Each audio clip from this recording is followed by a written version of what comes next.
The climb, easy. Packing for the climb, traumatic. Because this is a video that I wish I had exactly what you need and don't need. Literally take everything I've said in this video and just follow it. Let's go.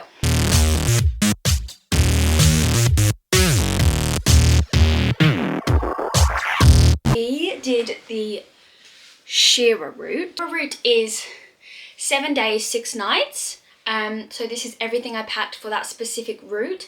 If you're doing a longer route, maybe you'd need a couple more things, but I honestly think this is a good and sound thing for 6 days, and the things that I've forgotten, I'll tell you about. Everything pretty much is on Amazon, and I'll link it below. Let's start with the bag. This is the Cotopaxi 42 litre backpack. Don't get this bag. Fantastic for a weekend away, horrible for a hike. What I would recommend is the Osprey Fairview 42 litre, I think. I'll put it in the description. You're only allowed 15 kilos in your big bag, and in your day bag you only want it to be about 5 or 6 kilos. For my duffel, I had the North Face medium 71 litres duffel bag. They do say like 70 to 90 litre bag. I guess if you were doing longer you could get a bigger bag, but honestly you don't need it. Like, this was perfect. It's not waterproof though, it's water resistant, so you do need to buy a waterproof cover for it. It rained once one afternoon when we got back to camp. That was it, so we were so lucky. Saying that though, the porters, when they do carry your big bag, they put it inside another bag, so maybe it wouldn't get wet, but honestly I wouldn't risk it. You don't want wet stuff like that. Would have made my whole thing miserable. Everything that I packed in packing cubes. These ones, again, just from Amazon. It's lifesaver because I knew what was in each one. Like, I had clothes in one, like toiletries or this and that. Like, it was just so perfect because when you're in a duffel and you're in a tent, you can't be like pulling stuff out like you're sharing a tent. We also had pillows included in our tour. I guess it would depend on the tour. I would recommend doing our tour. It's called Solo Female Travelers. My plan, if there wasn't pillows, was gonna be to use one of my packing cubes. Need a sleeping bag. This one is the Echo Highlander 350. This goes down to -12. Honestly, if you can, I'll get one that goes down to -20 just because it's cozier. But because I knew low-key it wasn't going to be 100% warm enough, I did get a sleeping bag liner. It goes in the inside of your sleeping bag. It's like a fleece material. And honestly, this was like my comfort. Oh, it was beautiful. An eye mask, and you definitely want earplugs. You know what it's like? When you're camping, there's always noise. I would say these are like essential. I was umming and ahhing about before I went was walking poles, and I am so glad I took them. These are the Trekology poles. They're collapsible, they come in this bag. Super easy to put together and get out, but you need these. Honestly, these saved my life. I hurt my knee at one point as well, and if I didn't have these, it would have just been so bad. I really, really, really recommend. You need to carry 3 litres of water a day. I took this, 3 litres big, and it's got this pipe, and then you put it through and you drink it. It's great. Very convenient, very, very good. However, on summit night, the tube and this freezes because you're going up to -20, water freezes at 0, 1 + 1 = 2, ice, water, it's ice. 3 hours into the summit hike, I had no water. So don't do that. I had this with me at the hotel, and they did a gear check and they said, you should pack that. And I was like, I don't want to pack it. So I ignored them and I ran out of water. 2 of these, like 1 2 litre and 1 1 litre of these, it won't freeze on summit night. A lot of the girls were putting boiling water into them and then water, and then they had water the whole time. Gloves! So you need 2 pairs of gloves. You need 1 like casual normal glove. Then you also need thick gloves. I got mittens. Not gonna lie, my hands were still cold. So these were like just from Decathlon or something, so they're probably not the best. They're quite cheap, but yeah, mittens over gloves, definitely for the big one. I also kept taking them off, so like I'm not surprised when I made it was fine, but probably don't do what I did. I packed these. I actually didn't end up using them.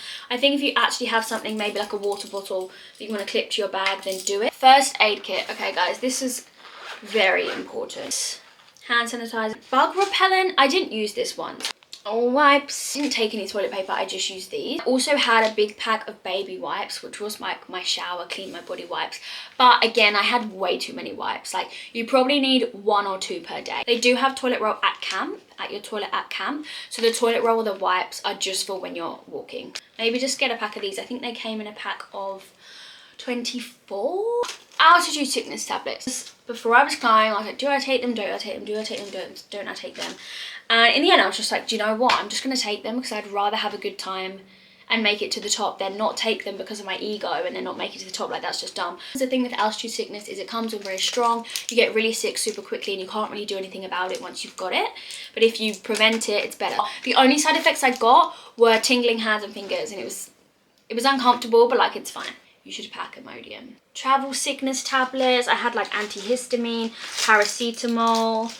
I packed my contact lenses. I didn't wear them. I packed blister wipes, but I also took malaria tablets. It's not an actual must. Like, a lot of the girls in my group didn't take them and they were fine, because on the mountain you're not actually at mosquito height. It's just before and after.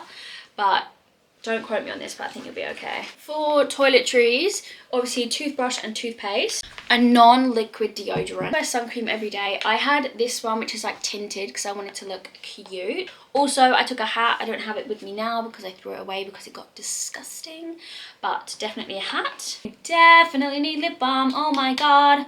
For your lips, they'll get dry, and also for your nose, because like you'll get nosebleed from the wind and the cold. I don't know how it works, but you need this. Moisturizer, I just took like a tiny little pot because I knew my skin would be dry, of course. And then I also took my eyelash curlers because I wanted to be cute. Like, obviously pictures will be taken. And a hair. I don't actually think I took a hairbrush now I think of it. If I did, it would have been like a really small one. The altitude can like mess up your cycle, so having a period on the mountain, you need something. Flashlight with spare batteries. This is pretty much just for summit night. All the other times I pretty much just use my phone as my flashlight. Padlock for your bag. Sunglasses as well. I didn't take these ones, the proper UV ones. They don't look as hot. You kind of look like an old dad. But it's very important because of the sun. I took way too many snacks, guys. Like, way too many snacks. You probably need like 1 bar per day, max, absolute max. Some days I didn't even eat a bar because they feed you so well. It's just if you get a little bit peckish. I also took treats. Like, I took Tang Fastics and like mini eggs. And I did not like any of them. Like, the altitude changes your taste buds, and I thought, oh my god, I'm gonna have a treat for summit night. Woo! Hated it. But earlier on in the trip, like day 1 and 2, I had a bit of chocolate and loved it. It was amazing. Maybe a tiny treat or something for early days, but you probably won't want it because you'll feel sick. A journal and a pen. I wrote down every single day. I wrote like a recap, so I will always have this forever, and I really recommend doing that. Lori helped and filled up my water. Like, I don't remember that, but it happened. So I took this Kindle. I read it a little bit, not a lot to be honest. I preferred being a bit more social than just chilling, but depends what you like. So power bank. So I actually took 2 of these power banks. I don't have the other one because I gave it away. That's the other thing. You should really try and donate what you can of your stuff because it's really hard. Like, you'll see all the porters on the mountain, they're wearing like not appropriate equipment for the mountain. Like, here I am showing you all the equipment that we get to buy, but they live there and they do it all the time and they don't get access to that equipment. So anything that you can give to them, 100% do it. And I had plenty. They're both 20,000 mAh, and I had my Kindle, my phone and my camera, and I had plenty left.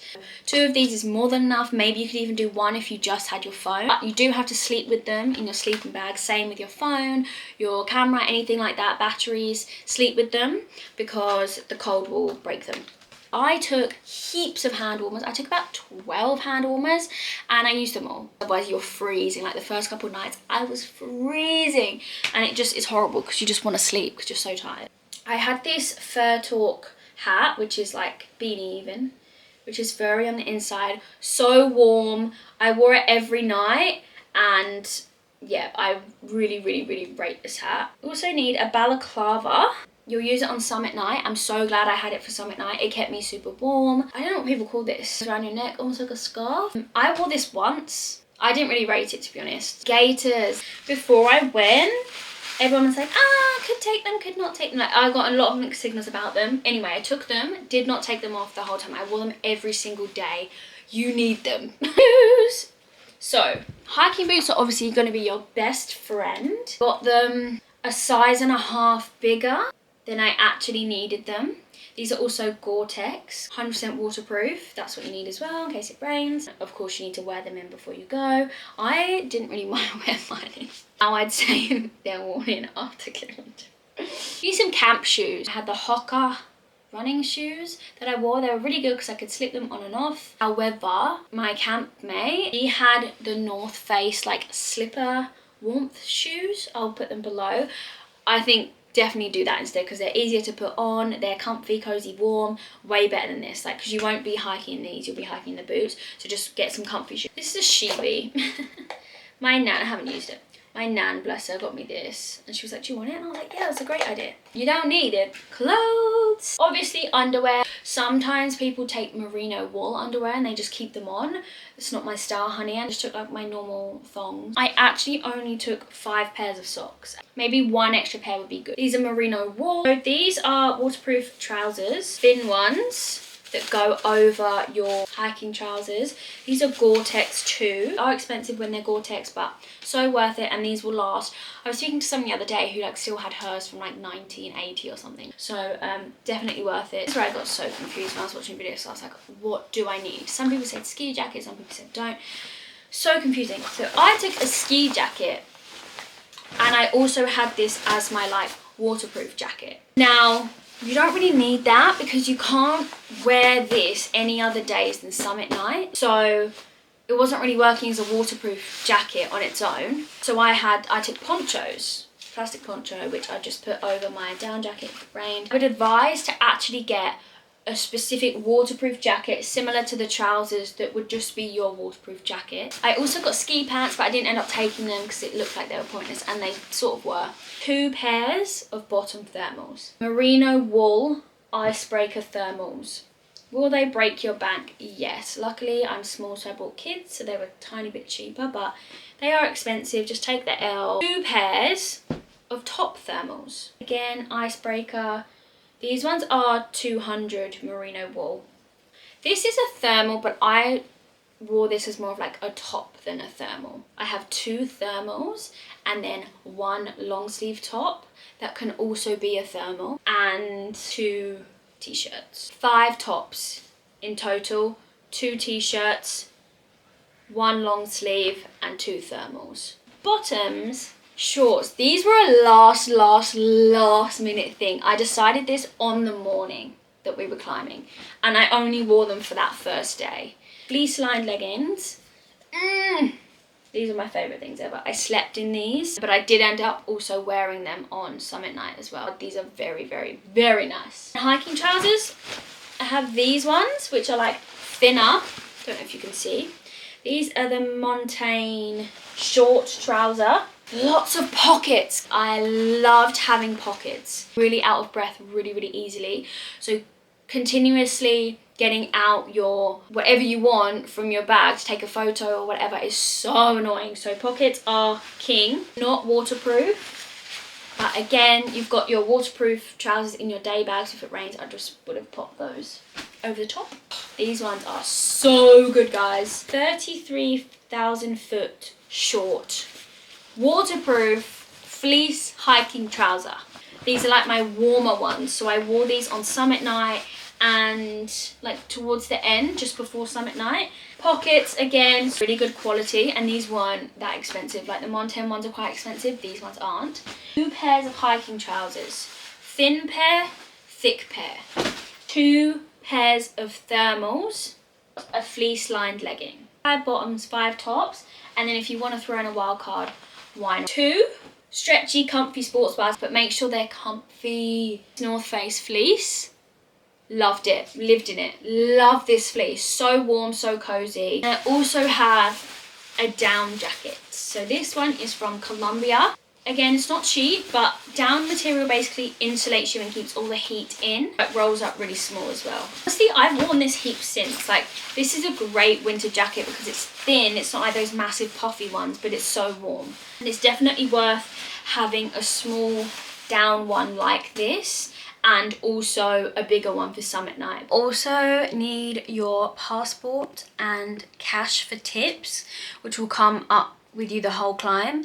Take more than what you think to tip. I wish I actually had more cash to tip. You won't have met them before you go, so you might be like, oh, I'll just pay them the guidelines, but then when you meet them and you have such an amazing experience, it's almost like you want to give more if you can. So I definitely recommend packing more than you need to do that. So that is everything that I packed for Kilimanjaro. Everything will be linked in the description below as promised, and that is a solid guide for you. That should have you sorted. You don't need to be stressed. Thank you so much for watching, and I'll see you next time. Bye!